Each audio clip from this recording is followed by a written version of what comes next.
Welcome, welcome.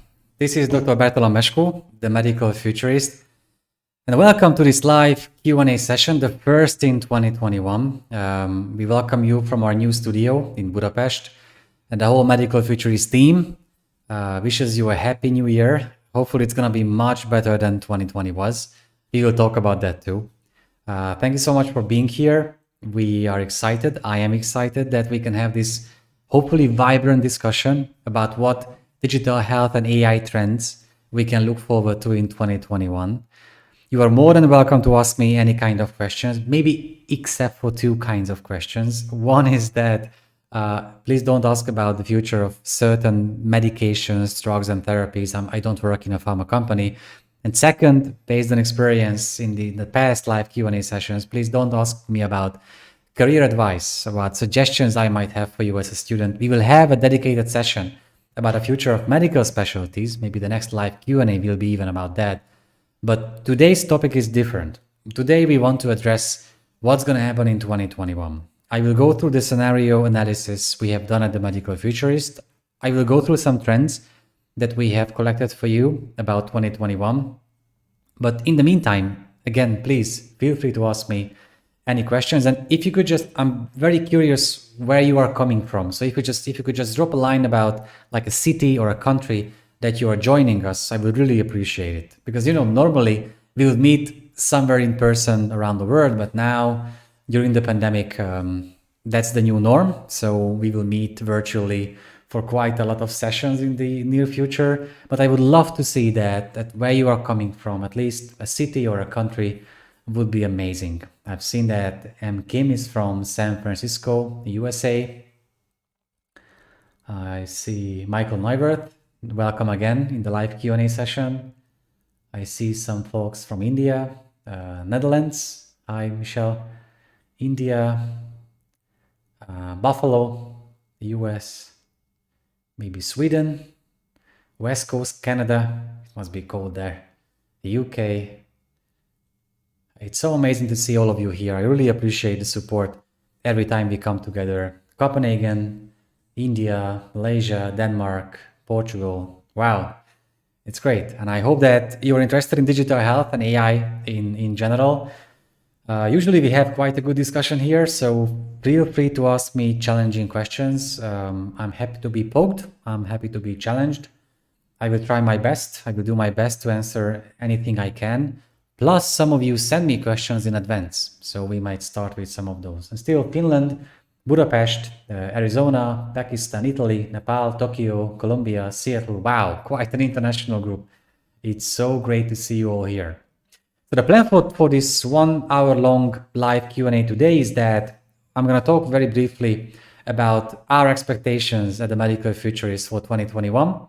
I will go through some analysis we have done for you. In the meantime, I will answer questions, and I will try to direct you to some analysis and articles we have published on the topic so far.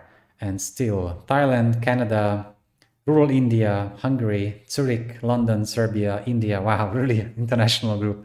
Welcome everyone to this channel. If you don't know me or you don't know the Medical Futurist, my name is Dr. Bartolomescu.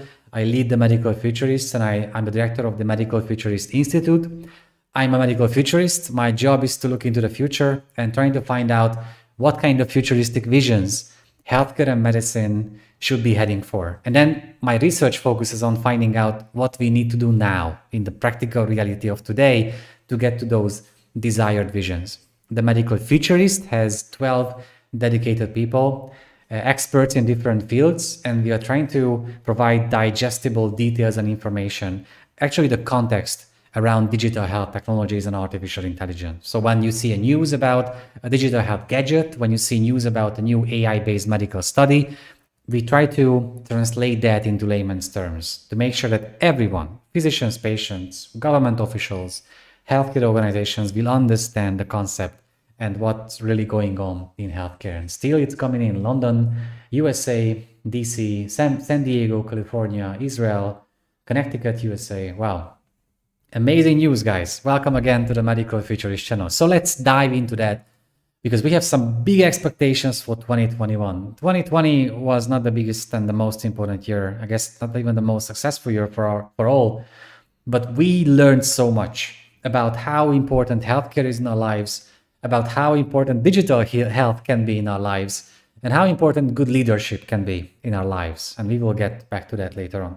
But the point I'm trying to make here is that in 2020, we saw that the technological revolution that we had been talking about at the Medical Futurist for so long took place in the span of weeks in March and April. People started using telemedicine because they didn't have any other ways to access healthcare. They started reaching out to at-home health sensors and at-home lab tests, anything that can help them access healthcare. The technological revolution took place, but the cultural transformation did not. And my fear these days is that while everyone now can use these technologies, we don't know how to build real personal relationships based on trust with our doctors. Not even our doctors know how to build a relationship with us. So we are all in this together. We all have to learn this from the basics. So in 2021, we at the Medical Futurists will do our best to help foster this cultural adoption, to find out, to learn how to emotionally prepare for these very quick technological changes so we can still focus on what's really important in healthcare, the real life human partnerships, the empathy, the compassionate care. These are the things that help people in a vulnerable state get over their disease or cure. This is what helps medical professionals choose this wonderful profession. So we will fight for this in whole 2021. By the way, after all of you were so kind with me that you shared where you are coming from, and this is really an amazing international group, let's play a little game here. If I tell you the year 2021, what's the first word, just one word that comes to your mind? And of course, mine would be hope or rebuilding or something new, but I'm curious about your views in this. If I tell you 2021 was the first word that comes to your mind, I cannot wait to see your reactions for this. I guess hope is going to be there, maybe healthcare, vaccinations, vaccine, yeah, reinvention, I love that. Let's see a few more. Hopeful, transformation, healing, how amazing expressions these are. Freedom, hope, vaccination, opportunity, innovation, hope, backwards. Come on, let's be more optimistic than that. Freedom, recovery. Patrick Norbert, please describe why you said backwards. I want to address if you have something pessimistic or negative in mind. Let's talk about that. Recovery, relief, hospital at home, nice trick. It's still one word, even though it's not. Education, cooperation, travel. Oh, fingers crossed for that. I haven't traveled for 11 months. First time in my life, I guess, in my adult life. Opportunity, return to normal life. Thank you so much for sharing all these. I share with you this optimistic feeling while I share the little bit pessimistic foresight too, like what Patrick shared. We have to be cautious here because now we have a chance to do it right in the right way. Let's make sure we do this thing that going back to normal in the right way. So the first thing I wanted to talk to you about is actually the forecast I shared last April. It was our most popular video last year. That video had more views than all of our videos combined in 2018. So it boosted up. In that video, I shared 3 scenarios for how COVID-19 can end. The first one was the fairy tale scenario, meaning that by the end of 2020, we would have a vaccine, and by spring 2021, we could vaccinate most people and go back to life. That was a fairy tale, almost mission impossible scenario. The second was the optimistic one, meaning that by the first quarter of 2021, we would have vaccines approved all over the world. We could vaccinate most people by the summer, and we could go back to a sort of normal by the end of the summer, maybe early third quarter. And the third one was the pessimistic scenario, meaning that there will be approved vaccines by 2021, but vaccination will take a lot of time, the whole year of 2021, maybe in 2022, 2023, we might go back to a normal. We are on the right track for the optimistic scenario, but we still have a lot to work on. And thank you for the other expressions: remote, making health system in India, return to normal. Excellent. So we are in the optimistic scenario, and that's why I want to start with answering your question I received from you before through Eventbrite. Those who register through Eventbrite can ask a question in advance. And I want to start with the elephant in the room. And I hope there won't be many more questions about vaccinations, because let's not talk about them. But this was the first question. Please describe, the one asking this was Joel Barna. Please describe the differences between vaccines from east to west. Which one would you choose for yourself? I don't think there is such a clear-cut difference between vaccines from the east and vaccines from the west. There are vaccines from China and Russia, and there are vaccines from US, Germany-based companies, but many of those companies on both sides have researchers from all over the world. But I guess the major difference is between traditional kinds of vaccines and the mRNA type vaccine that Pfizer, BioNTech, and the company Moderna released and got approved in the US and are now in Europe as well. Those are new types of vaccines, but the technology is very well known. You can't imagine how many of these questions I've been answering through LinkedIn, Facebook, and Twitter, and Instagram even in the last couple of weeks. I'm not a public health expert, but I received so many questions that I've had to discuss it with public health experts and make sure that I can provide the right details and information for these questions. So mRNA-based technology is new in a vaccine, but the technology itself is decades old. And it has been used in many cancer trials. There are patients who received mRNA-based vaccines for more than 80 times, and they are fine. There are no known complications or unknown consequences. There might be side effects like with any other vaccine, but I firmly believe that mRNA-type vaccines belong to the future. This is what we have to do. We have to make sure that whatever new infectious disease comes out, we can sequence its DNA, and we can design an mRNA-based vaccine as fast as possible. Pfizer said that if there is a new mutation for the coronavirus now, they can get supply chain ready in about 6 weeks. This is extraordinary, and this is only happening because of mRNA-based vaccines. I'm not saying that any other types of vaccines are bad, but I'm saying that mRNA is the future. And if I had a chance to get myself vaccinated, that's the second part of the question, which one would you choose for yourself or for my family? I would choose a vaccine that was approved by the FDA or the European Medicines Agency, because I live in Europe. I believe in those two regulatory agencies because I know that for those agencies to approve vaccines, they need to see transparent, peer-reviewed, published data in medical journals, not on websites, not from government sites, in high-level medical journals going through peer review. Peer review is incredibly important in this process, because this way, through peer review, you can make sure that scientists around the world having experience in checking clinical trials of vaccines, they can find the gaps, the theoretical mistakes, the issues in the data, because they are experienced. This only happens through blind peer review. So I believe in the power of science. I believe in the power of peer review. So I would again choose a vaccine approved by the FDA or the European Medicines Agency. Anything they approve, I'm happy to get that vaccine, and even I'm happy for my family to get that vaccine. And I hope that now we can bring that topic behind our back. I'm also trying to answer live questions. Let's take a look at why we are here. First of all, we published this pledge last week, yes, about vaccination. We talk about how we can end COVID-19, what we need to do to make sure that we can get back to a sort of new normal life, but a normal life, not like the one we are having today. And for this, we published this pledge that we at the Medical Futurist will get vaccinated. As you can see, we had our annual dinner in the virtual space like many others, but we have this pledge that we will get vaccinated with any vaccine approved by the FDA, the WHO, the European Medicines Agency, as soon as possible. And of course, as a medical professional and a futurist, I do encourage you to do the same.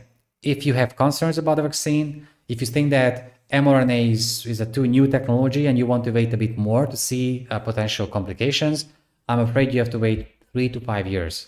And if we wait 3 to 5 years, we won't have a normal life in 3 to 5 years. If you're fine with that, it's your choice. It's totally understandable.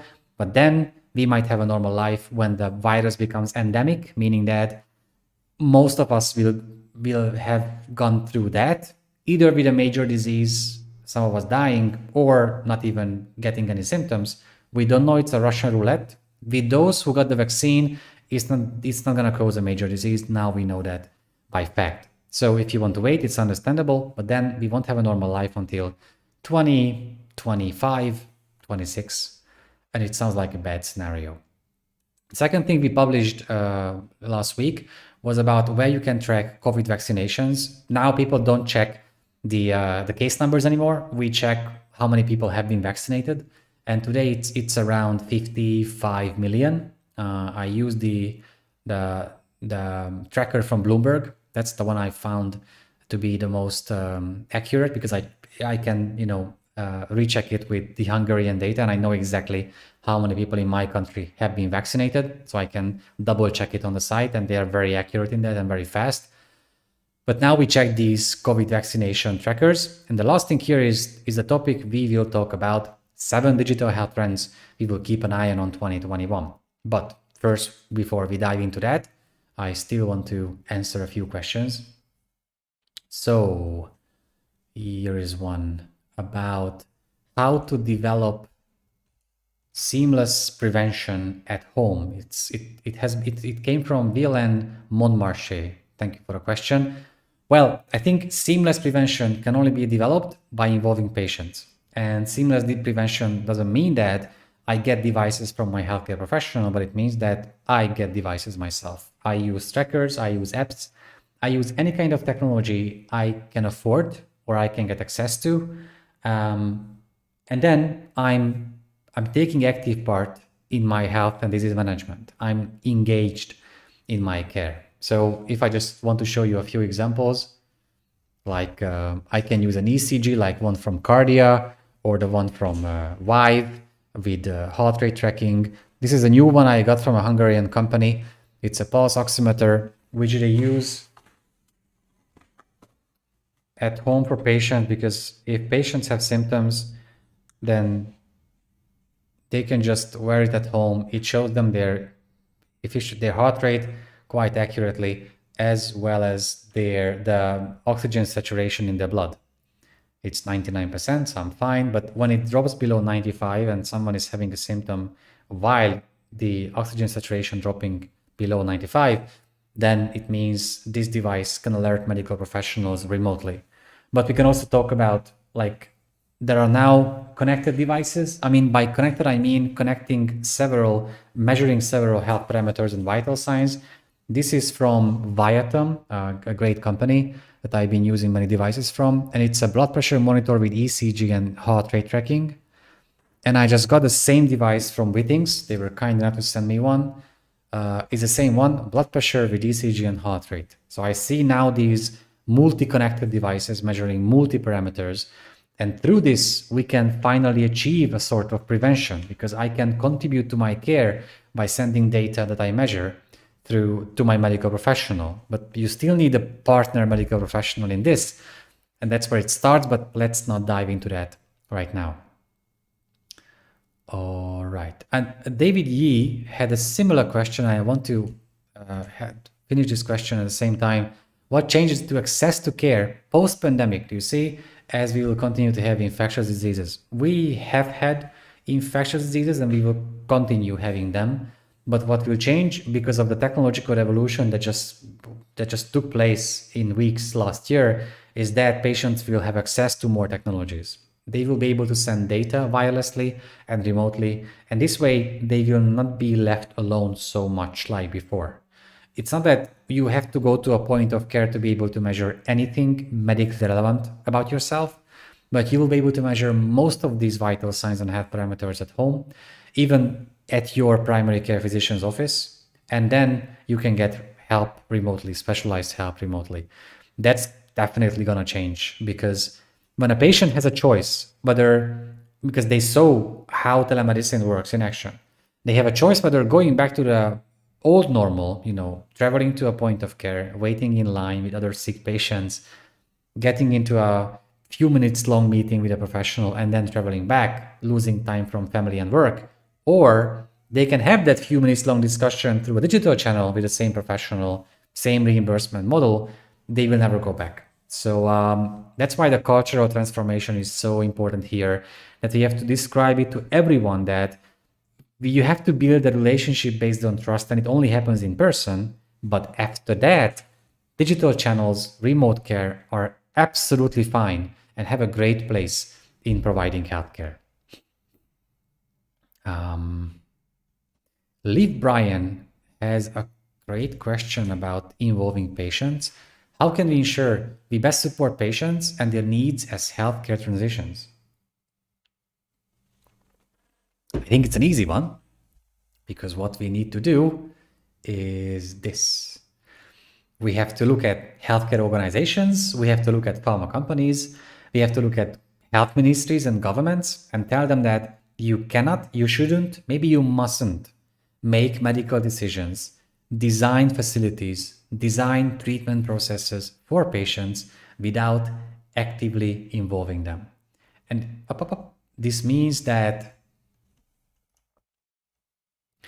we need patient advisory boards, patients who are members of this management board, who can have their voices heard on the highest level of decision making of that company or organization. That's how we can make sure that we best support patients while healthcare is transitioning. Wow, some amazing questions are flowing in. Trying to get to the end of most of them. I'm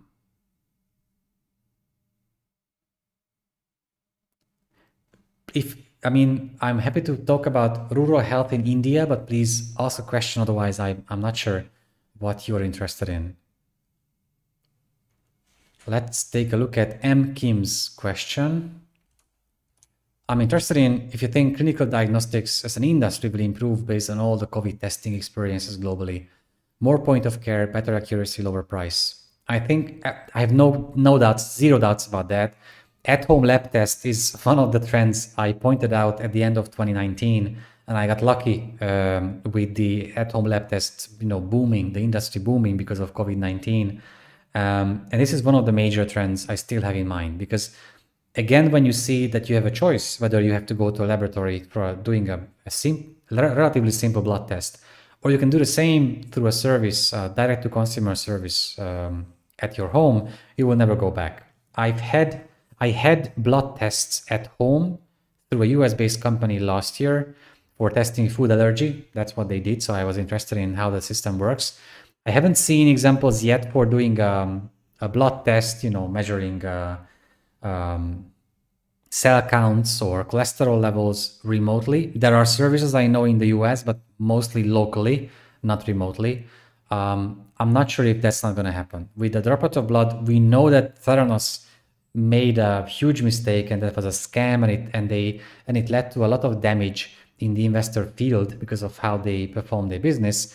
But still, the technology is viable, and scientifically, in theory, it's possible to measure all those parameters, from cholesterol levels to other important signs, from even a few droplets of blood. And there are now testing sampling kits that allow you to measure and collect a few droplets of blood and send it back in a safe way. So in a few days, it can still be analyzed. So it's going to boom. I think not with more point of care centers, because the point of care is going to be me, but it's going to boom because of not sure if lower prices, but higher accuracy, of course, because now they have a new business. The driving force is having more customers, and now they have tens of millions of customers every day.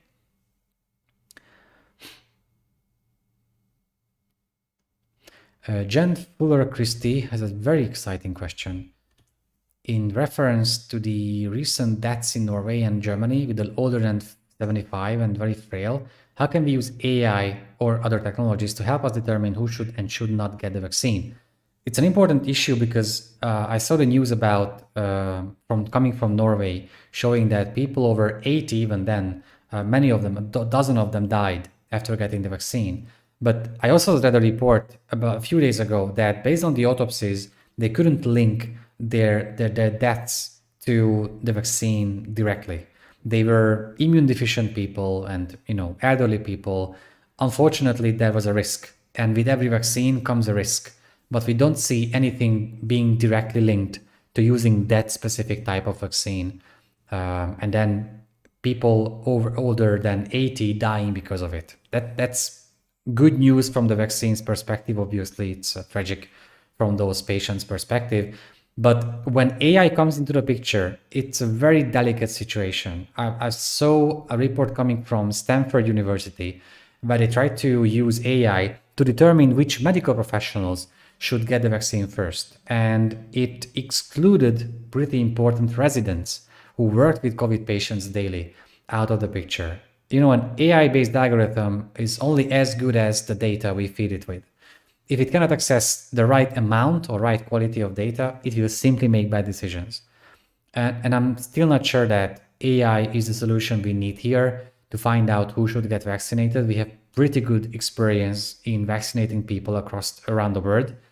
So I think that's covered.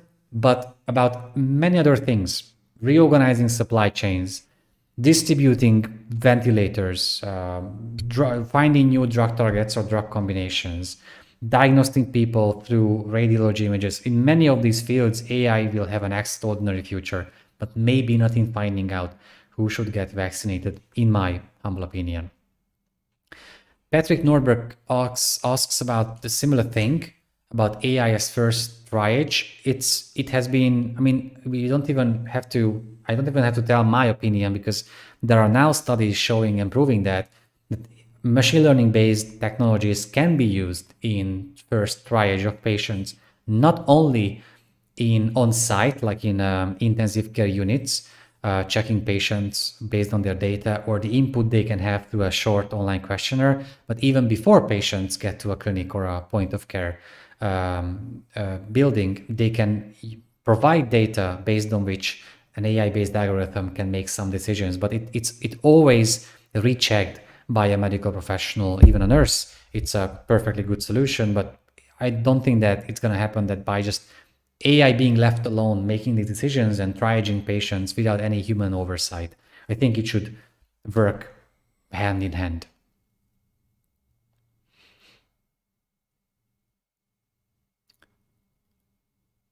Andrea Neira asks about can you talk about the role about compliance, medical versus digital? Can you please describe what you mean by that?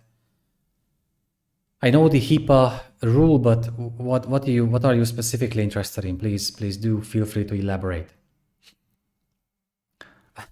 As I mentioned, Dr. Singh, I don't plan to talk about the future of medical specialties in this live, but we will have a live dedicated entirely to the future of the top 2025 medical specialties later on.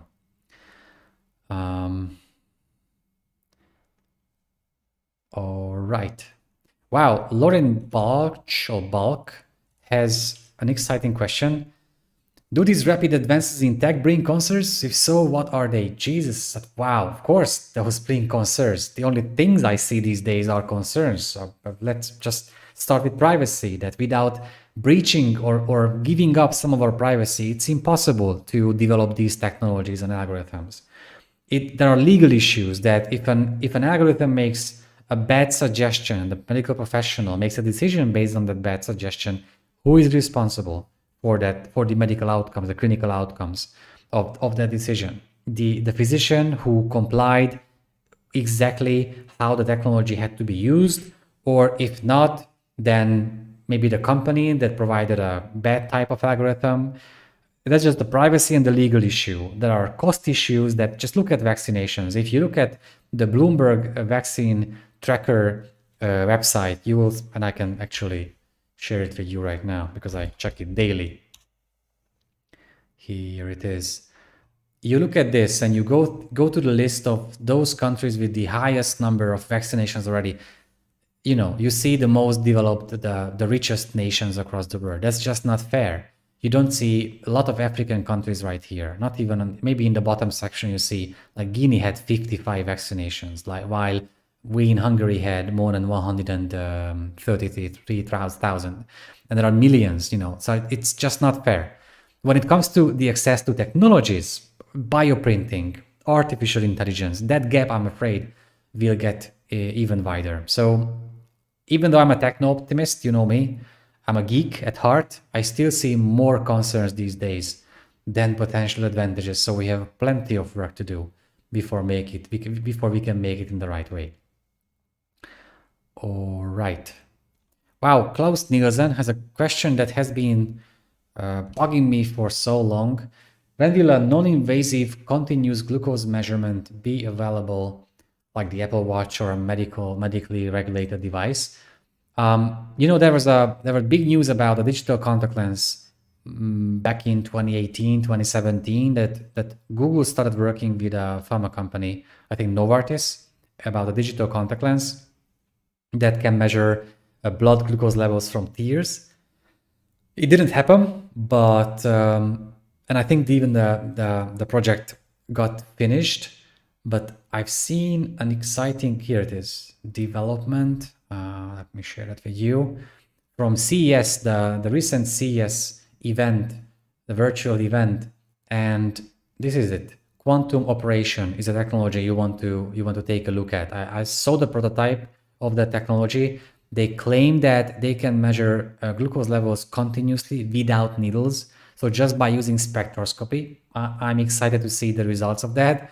But quantum operation is something that you want to keep in mind if you're interested in these developments and applications. Thank you for the question. Wow, Indranil Chakraborty has a question about health insurance. How medical insurance will shape up in the future and what will be the impact of AI in medical insurance. Medical insurance will shape up like, I think Oscar Health is the right example. Oscar Health has been a prominent example in using digital health-based devices to provide medical insurance, health insurance. They have been giving fitness trackers to patients, and those patients living a healthier life can get rewards in their health insurance system. I'm not saying that this is the future, but the idea that we have to include the data coming from patients is definitely the future. And I think that's how the health insurance can be remodeled. And then when you have health insurance systems like Oscar Health has one, then you can start working out whether AI can be used to go through the data, look for nuances, differences, or even provide better insights for patients based on their data. Or thinking with the minds of a health insurance system, finding out which patients cost more, which human beings cannot do. We cannot go through millions of data sets, but a machine learning based algorithm can. Of course, it's the big brother kind of health insurance, but I'm afraid it's in the picture that it's going to be used like that too. So thank you for the question. Richard Ballarant, it's a great question about cooperation internationally. So will the increased scientific and medical collaboration we have seen continue, or will this diminish as this emergency recedes? I'm on the pessimistic side of that story because you can't imagine how many, hundreds of discussions I've had with people who commented on my stuff, on my videos and articles, arguing with them about basic scientific knowledge. Them arguing that an mRNA-based vaccine will change our DNA and unbelievable stuff like that. And while we have leaders, and in many countries we do have leaders who don't cherish science, who don't understand that science and medicine should lead us out of such a crisis, we will be in big trouble. So I think what we have to learn from dealing with this pandemic and seeing these really insightful and inspirational international collaborations is that we have to elect leaders who understand the importance of these things and they cherish science and medicine themselves. And maybe then we can see these collaborations continue well into the future. Just for a moment, let me jump right into the analysis because we have to talk about the topic that we have today, which is the major trends for 2021. And in a few minutes, I will go back to answering your questions. We thought that the at-home lab test is one topic that's going to have an amazing year because of the COVID test we have today, because COVID antibody test and everything else. That because of the exposure to the infection, we have to avoid going to laboratories and point of cares. So we will reach out to at-home lab test. I have zero doubts about it. There is a trend about healthcare misinformation. As I mentioned, I've had fights for hundreds of times last year. I guess it's gonna be in the thousands this year, and I'm happy to. I'm ready to. If you want to fight someone, if you have doubts about the virus, the vaccinations, or how to deal with the pandemic, and you have some conspiracy theories in mind, please reach out to me on my channels. I will dive into the details with you. I will argue with you. I have science behind me, and conspiracy theorists have a big belief in something that they want to believe in behind them. So healthcare misinformation is going to be a major trend in 2021. The third is immunity passports. That's a new thing already. In Israel, where 30% of people are vaccinated already, amazing numbers, they have a thing called a green booklet, and they also have the fact that someone was vaccinated stored in digital data clouds by the Israeli government. So they will be able to, people vaccinated will have this green booklet and they can go back to a sort of normal life. In Hungary, we will have a plastic card showing that or proving that we have been vaccinated. And I've seen this coming from many countries, how they have either, tiny paper-based cards or digital cards, or even information included in the microchip in their passport, for example, that can prove that they have been vaccinated. So they can travel freely, they can go to a restaurant, they can live a fairly normal life. I think it's unavoidable. The fourth is an expansion of telemedicine. 2020 was about embracing telemedicine, understanding that it's just a form of communication. It's not something, uniquely different from a real life doctor-patient meeting. It's just a digital form of communication. But now we will see an expansion into video consultations, using sensors to send data and using that data to make medical decisions about us, reimbursement models becoming available to make sure that physicians are reimbursed for the time they spend doing visits remotely, not just in person. So it's going to be a big expansion of telemedicine this year. Amazon will get closer to healthcare.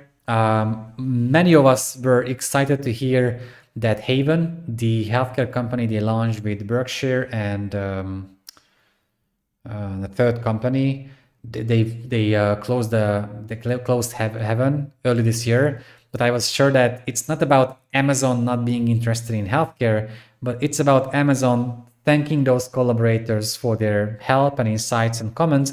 And now I want to do my own thing. That's why they can now send certain medications over the counter by using Amazon Care and Amazon Prime services. Amazon is marching into healthcare. So in 2021, I'm sure you'll see some other examples too. We know that in Seattle, Amazon provides healthcare for their own employees. So maybe we can see an expansion of that too for the whole USA in 2021. We will see a big boom in staff monitoring. In the last couple of years, maybe last decade or so, I've tested about 150 gadgets. All of them were designed for a specific vital sign or health parameter, but now I focus on combined gadgets, like the ones I showed to you before, like these that can measure blood pressure, ECG, heart rate, many things at once. And I look forward to using these devices to measure about 5-10 vital signs, not just one. So then we can buy one device, but then it will be able to measure all the major vital signs that a normal point of care would be able to measure too. So I expect a big boom in that service area too. And the last one is, I know it's a niche and at the same time a vague expression, that AI, but AI in reorganizing supply chains, AI in repurposing medications, AI in finding new drug targets for pharma companies. AI being used in medical diagnostics, especially in radiology and oncology for precision medicine. We will see amazing examples in that, and maybe even practical ones. And by studies, I mean prospective studies, not just retrospective studies that try to train these algorithms on clear-cut, crystal clear data. Clinical life is not crystal clear, so you have to train those algorithms on diverse data. The way patients come in, you have to see them in see them perform in real clinical practice, and then prospectively, these algorithms must be able to come up with useful suggestions. So these are the main things that we are looking forward to in 2021. And JP Morgan, thank you, Judith Cusco, our editor-in-chief. JP Morgan was the third company behind Haven. Let's see what kind of questions you have here. It's not so much about 2021, but it's still about the near future. Joe Burgraff asked about where do you see VR and AR impacting medical care and medical education? Great question. I see virtual reality impacting care for patients who have to stay at the hospital for longer times and or patients who deal with pain. There is an amazing group on the East Coast of the US from Dr. Brennan Spiegel and his team. They have been working on VR studies for years, and they have shown that many times that VR can indeed reduce pain for patients staying at the hospital for longer times. In medical education, I see VR as a chance for medical students to learn empathy, because I've seen examples when you can put on a VR device and see what a patient goes through a day, like a diabetes patient who we have to treat, what a day of a diabetic patient is like. And seeing that from the patient's perspective, it really helps improve empathy. And for AR, I've seen good examples in mixed reality, sort of AR with HoloLens, and how they can help medical students work together, dissecting holographic images. And this was an amazing example. So I was the most excited about that experience. So thank you for the question. Paolo Rovati, one of our patrons on patreon.com. Welcome here. Here's a question. What about the vaccine passport? Could it be something that's going to be mandatory or just linked to some countries, then making the entire concept fragile? I'm pretty sure that vaccine passports will be mandatory, and I'm pretty sure that it will be on a country by country basis, because not even the EU can make every country within the EU use a certain service or a certain regulation or method. So I'm sure that the green booklet from Israel will allow people from Israel to travel freely. I'm sure that my plastic card from Hungary will allow me to travel freely. And yes, travel agencies and border control will have to deal with it, that we have different sources of passport or vaccine passport.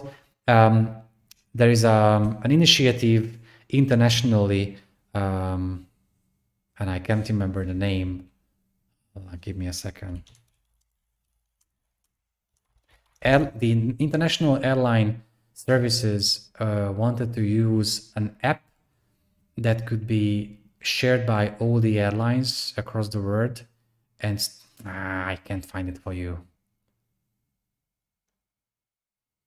Okay, I will find it again after. Maybe Common Pass. I think that might be the name, Common Pass. So yeah, that's why I see this at the moment. Wow, Christopher Cornew has a very exciting question about incorporating other datasets like microbiome, proteome, genome into clinical work and decision-making in 2021. I think there are two sides to this story. On one side, happening in rich medical centers, they will be the ones trying to push this through the system. They will be the ones investing into that. I'm thinking about private medical centers on the East Coast of the US or in France and the UK. Some of these private institutions will start experimenting with that. But the bigger trend is how patients can push their data into the system. I'm an example. I have my genome sequence at home. I have my microbiome sequence at home. I brought these to my primary care physician. she is a partner, so she wanted to help. We discussed the outcomes of having these data sets, but we couldn't add those to my medical record systems, even though both my physician and I were ready to embrace the whole concept. So I think it's happening, and patients will have, more and more patients will have data sets like those at home.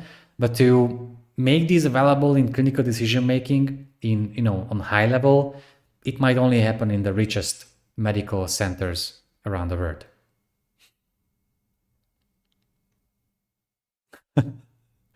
The question of the day is if I listen to hip hop.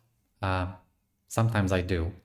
And in 2021, I guess I will keep doing that. The same Anshuman Shah has a question besides the hip hop question, whether I have any websites to follow for upcoming startups or AI. I do. There is one called Startup Health, one called medgadget.com, and mobihealthnews.com is a great one. I would start with these. These always report about new startups. Jordan Martin Chambers has another question about other AI and machine learning. Other than AI and machine learning, what other advancements in healthcare are you excited for? I'm very excited about devices that can, in a combined way, measure many vital signs and health parameters in one device. I'm very excited about being able to test my genome from home.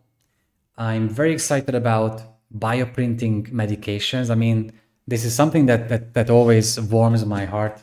Let me share that with you here. That I got this medication from a company called FabRx. You can see these tiny lines in the medication. It means that it was 3D printed. And whenever I see a 3D printed medication, it always blows my mind away, that it's like something out of science fiction. And I asked those people, and they told me that even biological treatments could be printed out with a 3D printer. There are no theoretical limits to what 3D printers can do. So maybe I would mention these as a short list.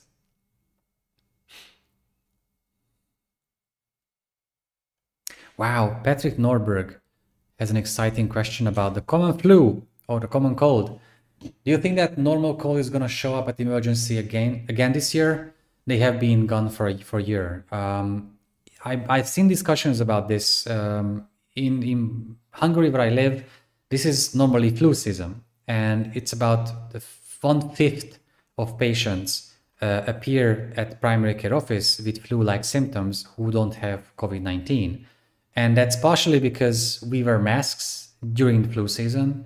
It's partially because there are lockdowns and we don't meet as much as we usually do. And I think only these reasons can explain why we don't have a flu season like we do have it normally. Also, I think more people were vaccinated against the flu in 2020, at least in my country, than in the previous years, because people were afraid that if they catch COVID and the flu at the same time, that would have a devastating effect on them.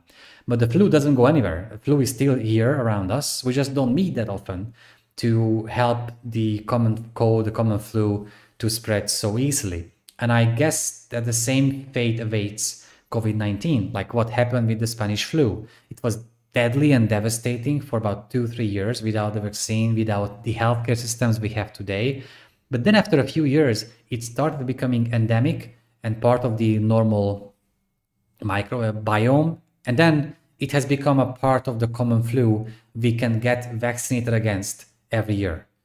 The same fate awaits COVID-19, but it will take some years. And we have to get through these years without dying or without going through a major disease. And we can only make it happen if we are lucky or if we are vaccinated. So we don't play a Russian roulette here. Oh, the application for the airlines is called Common Pass. Thank you. Thank you for that. Pablo Garcia Montferrer has a question about vaccinations. It's a 2021 based question. Before getting a COVID passport, we should check if vaccination is working, right? Well, vaccinations have been checked if they are working. Studies have been published about those that were approved by the FDA or the European Medicines Agency. Those are transparent studies, anyone can read them. And we can see in these studies that these vaccines that were approved, in fact, work. They can protect against even getting the disease in some cases, but they can very much protect from getting COVID-19, but not going through a major disease and not dying from COVID-19. So we've seen these in studies already. If you mean that we should check every individual, whether the vaccine works in them or not, I think it's logistically impossible to do. It's possible that some of us will have a better protection because our immunity, our genomic background are different than from others, but it's impossible to check everyone individually. And still, the mRNA-based vaccine, it leads to a 3 levels higher protection than getting COVID-19 in the first place. Wow, Scott Wilson has a really exciting question here. Does the narrow AI challenge limit implementation opportunities? Will platforms be the only path forward? Artificial narrow intelligence, means, as you know, that it means that it's very good at performing a very well-defined single task. And it is indeed a limitation, but might also be an opportunity by looking at it from the other perspective. From the clinician's perspective, I think the complex job I have to do cannot get replaced by an algorithm. But I'm sure that many repetitive tasks that are part of my job should be replaced by algorithms. And those algorithms should be artificial narrow intelligence. So there's no chance that we lose control and artificial intelligence starts making decisions over our shoulders. So it's a limitation, but from the clinical perspective, I think it's more of an opportunity than a limitation, that the complex job couldn't and should not get replaced by algorithms. All right. Wow, Ansar Mohammed has a question about 3D bioprinters, one of my favorite topics ever.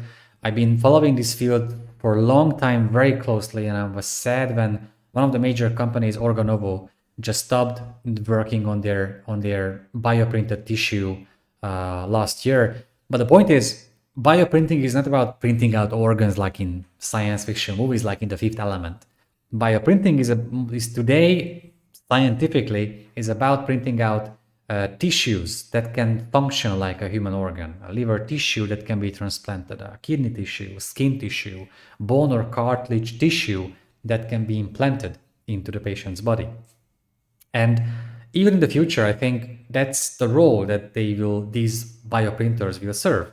That when we have an issue or we need organ transplantation, in some cases, even just implanting functioning tissues could help us avoid have to wait for an organ transplantation. There are some companies evolving and advancing in this field, but it's still it's about tiny steps forward. So we see 2 steps forward, 1 step backwards, like with Organovo last year.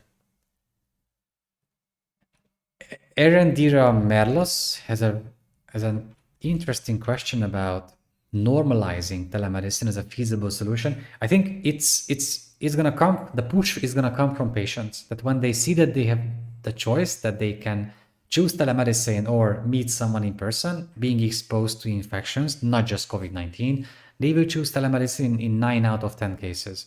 When physical examination is important, then of course in-person meetings will take place.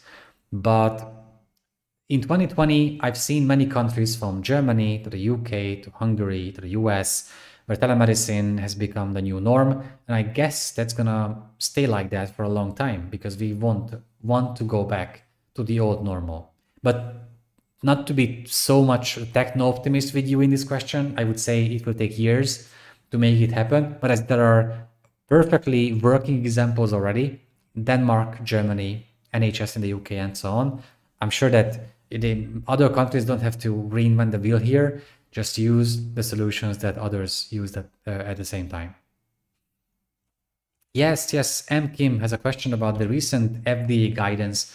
For those who are not familiar with the topic, in 2019, the FDA released an AI guidance about how to assess the quality of AI-based medical technologies. That was more like a suggestion box than a guidance. And now they have a more detailed guidance. Actually, it's more like a feedback on the guidance than a new guidance, but they will release a real guidance in 2021. I think they are on the right track. I think They had a point about patient centricity in that guidance, but that's not enough. At this point, by now, I've expected that the FDA's digital health arm would have appointed a patient advisory board, but they haven't yet. So they are moving forward, and I shouldn't blame them because they are leading the path for every other agency in the world. But in some of these points, I shared this analysis point by point. I went through what I think about that new guidance on my LinkedIn channel. So if you want to just read more details, please feel free to dive into that. We only have a few minutes left, and I'm really grateful to all of you for these amazing questions. And I wanted to bring to your attention a few things we always work on. One is our site, medicalfuturist.com, where you can find a lot of analysis and articles for free. We publish analysis about digital health and AI and many other exciting stuff twice a week. Everything is for free on the site. There are no advertisements, no sponsorships. We also have a Twitter channel, LinkedIn, Facebook, YouTube, and Instagram. We can find videos on our YouTube channel, on the Medical Futurist channel. We have now 3 kinds of videos. The live streams are always published, a recording after these sessions. We have an episode in which, in longer sessions, we talk about one single topic, like quantum computing or AI medicine. And we have a new format responding to breakthroughs and recent announcements, so we can be a bit more up to date about these issues in digital health. And also, we have a Patreon channel on patreon.com/themedicalfuturist. We do all of this content for free. We produce everything for free. But if you want to support us, you can do that by becoming a patron on patreon.com/themedicalfuturist.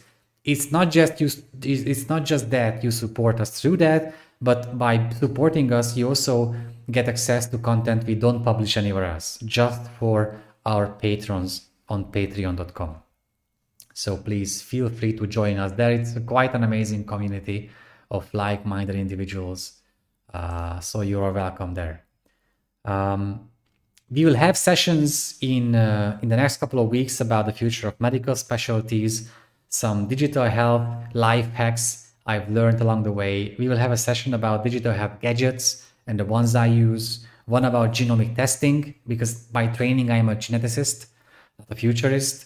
We'll have a session about investments again, because that was quite a major topic, and we will dedicate one to using artificial intelligence for medical decision making and healthcare issues, focusing on announcements coming out in 2021. So in short, just one more thing I wanted to ask you before we go. If you could just tell me if you have been vaccinated, or if you want to get vaccinated, then please yes. If you don't want to get vaccinated, please no. And then it would give me a picture about how much we have to talk about the importance of vaccination, the doubts that many people have about these issues, about how we can go back to a normal. I see 2 yeses for now. So yes, if you want or have been vaccinated, and no if you don't want to get vaccinated. So I would see a ratio here, how much time we still have to dedicate to this topic. It's mostly yes for now. Yes, 1, 2, yes. We'll vaccinate when available. Me too. I'm waiting for my place in the line in the queue. All right, I'm glad to hear it's mostly yes. So we can focus on what's important here, finding out how advanced technologies, digital health gadgets, genomic tests, or artificial intelligence can contribute to healthcare in general and can contribute to creating a better healthcare for 2021. It's going to be quite an exciting year. I plan to have many live sessions with you. So thank you so much for being here. I'm so grateful that you always join us in these sessions. And I hope that if you have any more questions, just feel free to leave a comment on the YouTube recording, on LinkedIn, Facebook, Twitter, or Instagram, because we always respond. And I personally always respond to anything I can respond to. So see you on medicalfuturist.com. See you in the next sessions. And thank you so much again for being with us here today. And thank you to Judith Cusco, our editor-in-chief, for answering some of the questions in the text, and Balin Benku, who made this live happen, so then we have no technical issues but we can make sure that we can have these vibrant discussions in the near future. So thank you again. Have a great day and bye.